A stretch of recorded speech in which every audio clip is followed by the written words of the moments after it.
Welcome back, everybody. This is Ryan Nieders with Omni Lucid Media, bringing you the next episode of the Black Heart Paladin.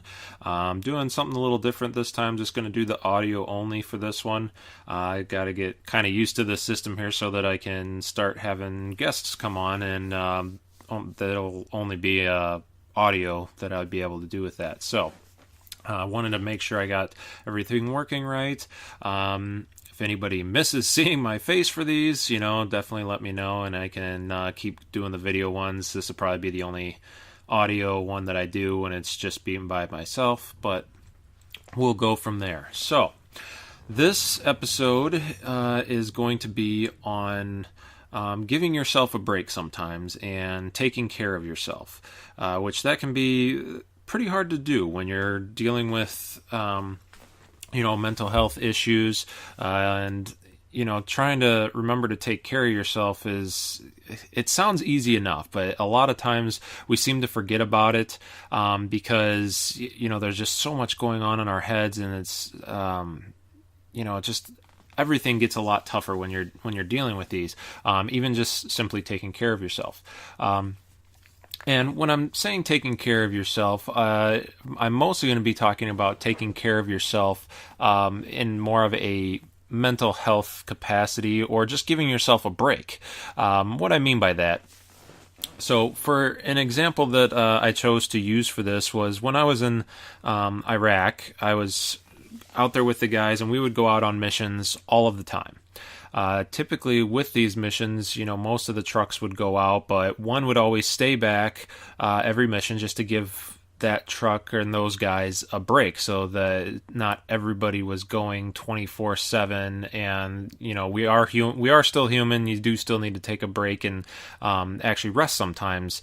And when we were doing this, because I was the only medic, I was pretty determined that I wasn't going to take a break, that I was going to go out on every single mission, because I was the only medic there, and I was going to definitely make sure that everybody was safe, and that as long as I was there for all of it, that nobody would ever get hurt. I kind of discussed some of this a little bit in the podcast where I was talking about just being the medic and how I was willing to do anything and everything for my guys.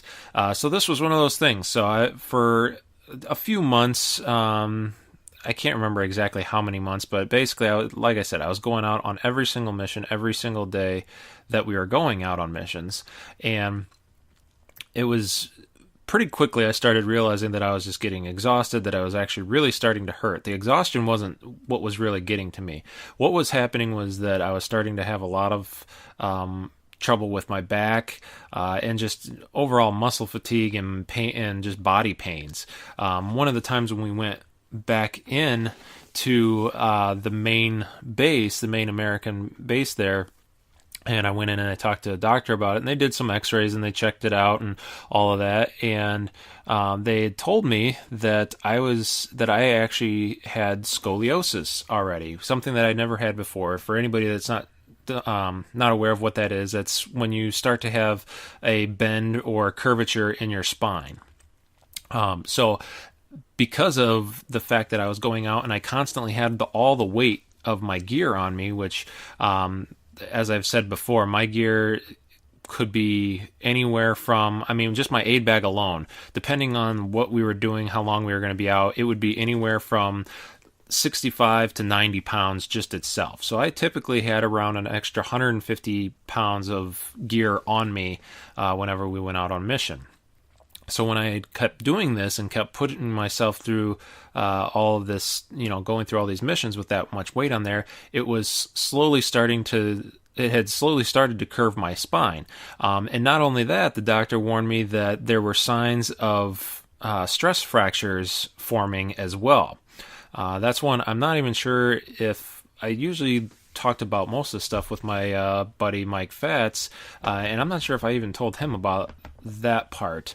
But basically what that comes down to is, because I was so determined to, be out there and be all gung-ho and, go out for every single thing, I was literally breaking my back. If I kept doing this, that it was, like I said, it was causing stress fractures, and that eventually I was going to end up fracturing, my back. So I went and I did talk with my platoon sergeant at the time, and I let him know what was going on. And he was obviously really cool about it, and he just said, "All right, from now on, when our truck stays back, you stay back too." And after that, I still ended up having, when I came back, I still had some scoliosis, which they said that was just naturally going to happen because I had so much weight on me. And we were still going on a lot of missions. It was just now, I would go on one mission less than what I normally would have. But because I stopped and I actually gave myself a break, I ended up not actually fracturing my back, which, as I'm sure everybody could imagine, is a good thing. So, that's just one example. And I choose that one because, it's quite literal in the amount of damage that I was doing to myself and doing to my body.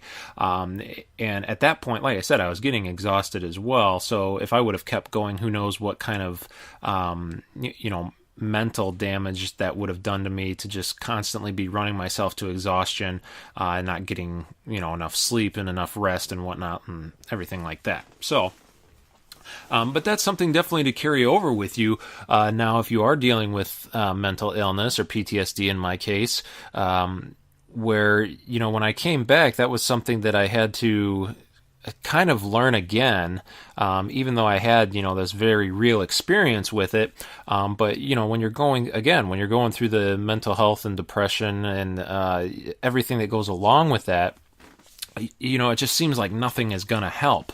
And I'm not saying that it's just it's not a instant fix, cure-all solution or anything, but it definitely helps that if you just take the time to actually assess what you're doing in your life, and actually take a break sometimes. There's plenty of people, even people without mental illness, and I guess this would be a podcast that would possibly help them as well. Plenty of people that they just overwork themselves and just work themselves to death, which, typically they're very successful people, but at the same time, they're always very, very stressed out. They're quick to anger, quick to kind of snap on their loved ones and whoever. And it's just because they're overworking themselves and they're not giving themselves enough time to kind of come down from the stresses of working or just the stresses of life in general. So you have to remember to do that. That's kind of going back to some of the things I'd said before, or actually, I'm sorry, I believe I was talking about that on Brian Skoll's podcast, which if you haven't listened, I recently guest appeared on his podcast where we were talking about self-harm, which if you haven't listened to it or you don't feel like listening to it, I'll probably cover some of the subjects in a later podcast as well. But what I was saying is that you have to still remember to do you still have to do the things that make you happy and, give yourself the best shot at remaining happy as you can.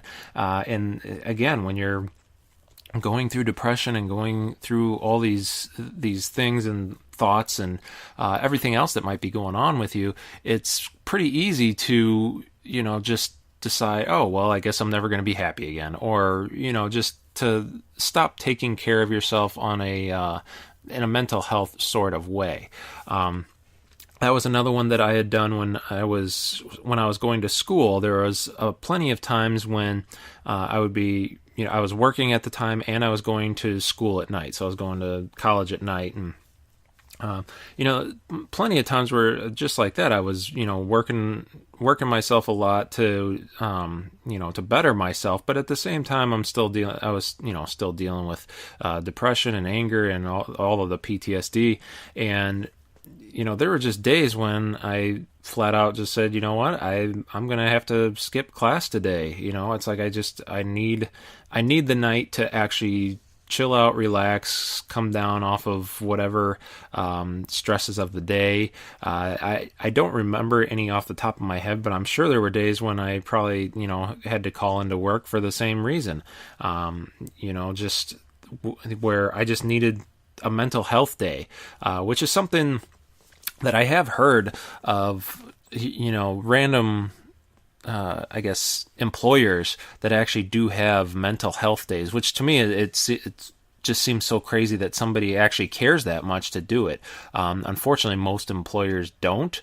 Typically, you can't just take a sick day or it has to be a sick day. It can't be a mental health day. If you call the boss and say, hey, my depression's really bad. I really need some time to kind of, get better. Most of them are going to just give you that, well, so you're not throwing up, you're not injured or in the hospital, well, then you need to come into work and just not be depressed, or one of the stereotypical answers of somebody that doesn't know what's going on, or they just don't care, which is, honestly, it sucks to hear, but that people like that, they are out there, and it is going to happen. So but I have heard of employers that do actually offer mental health days, and that just, to me, it's amazing. I applaud the employers that actually offer something like that, to recognize that, maybe the employee is having a tough time of it, and, if they need a day to get back to themselves, they're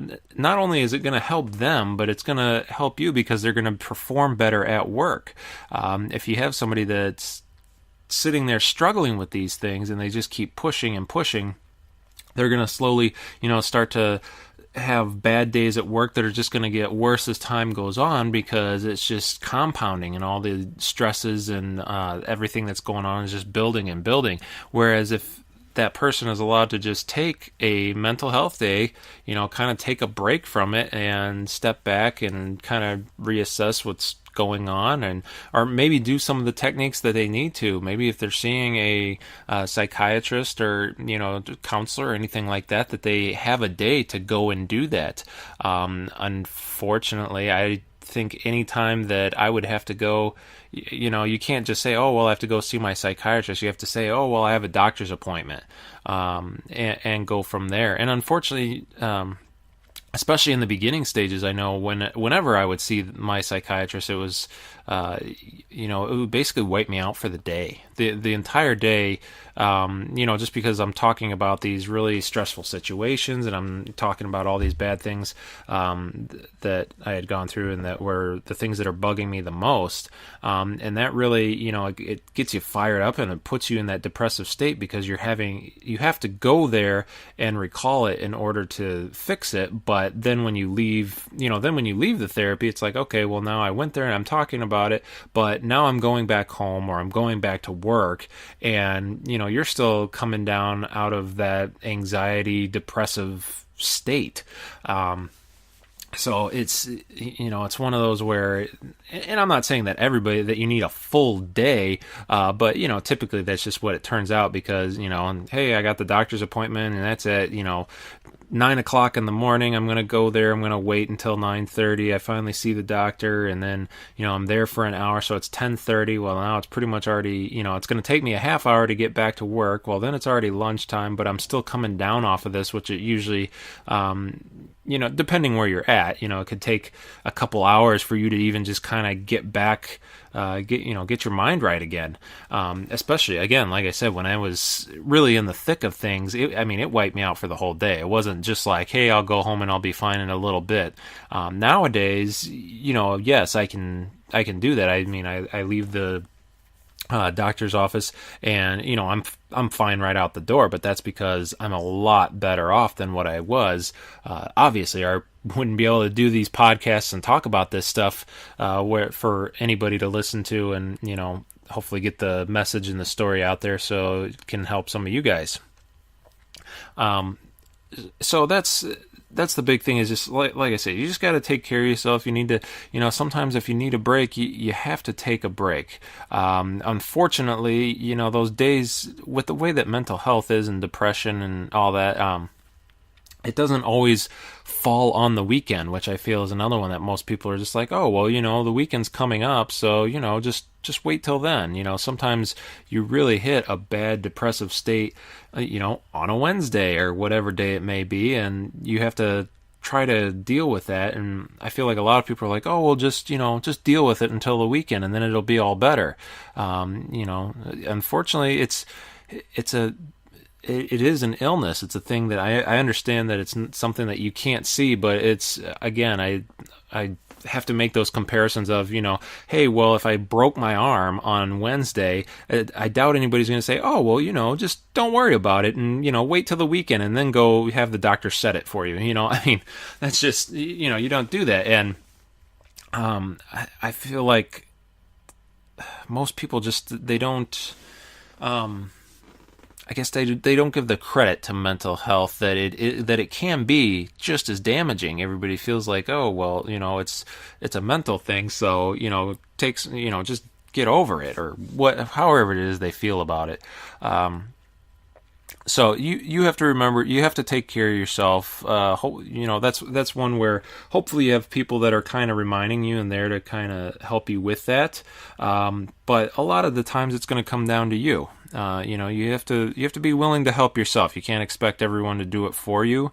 As I've keep kind of preaching throughout these, it's very nice to have a support system, and I definitely recommend getting a support system. But unless it's like a wife or if it's a family member or somebody that you live with, I guess somebody that's there with you all the time, then you're gonna have to do that on your own. And I say that because at the time I was living with my roommate, who was a friend, but it was just, I never really discussed this stuff with him. I mean, he would kind of check in on me every here and there, but it just wasn't stuff that I really discussed with him. So a lot of times when at least in my situation, that's where it came out to, was a lot of times I had to kind of, check myself and see, kind of do a self well-being check, I guess, and try to decide where I was at mentally, and try and, all right, well, let's decide on the best course of action.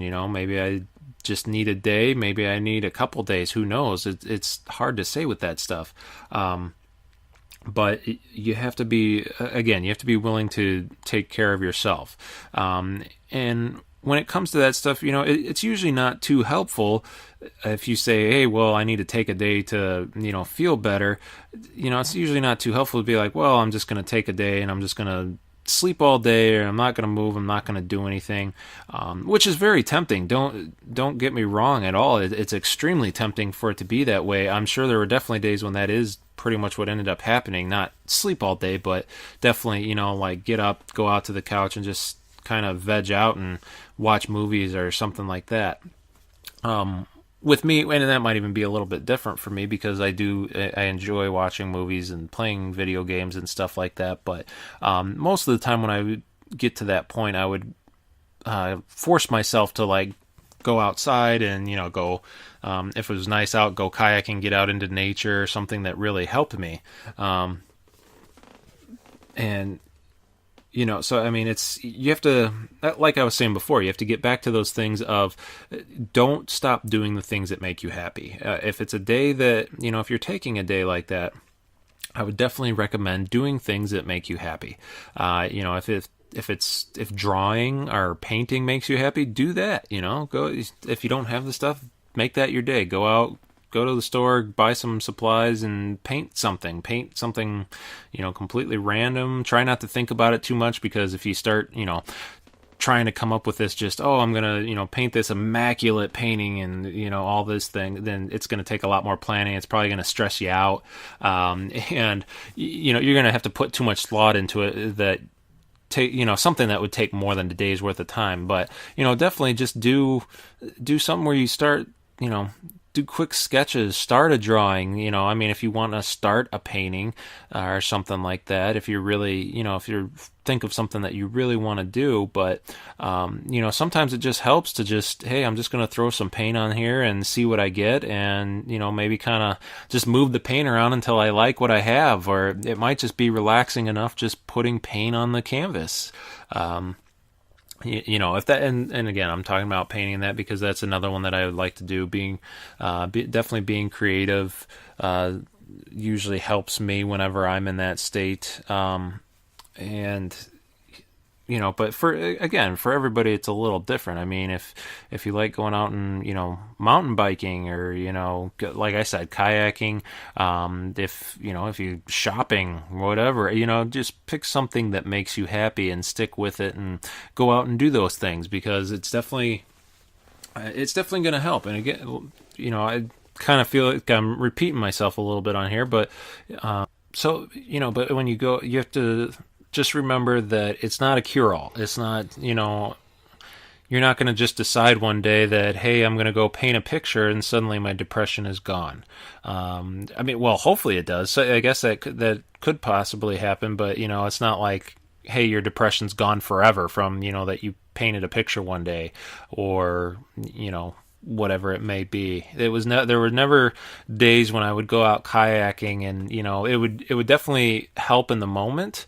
It would help for that time period right at that point, but it's not like I didn't get depressed again. But in the moment, really live in the moment, and kind of let your worries fade away, let the stresses and your thoughts on depression, just let all that fade away. And just, if you really can get yourself to live in the moment, that is going to be, I feel like that's probably one of the best pieces of advice that I could give you is, just really live in the moment.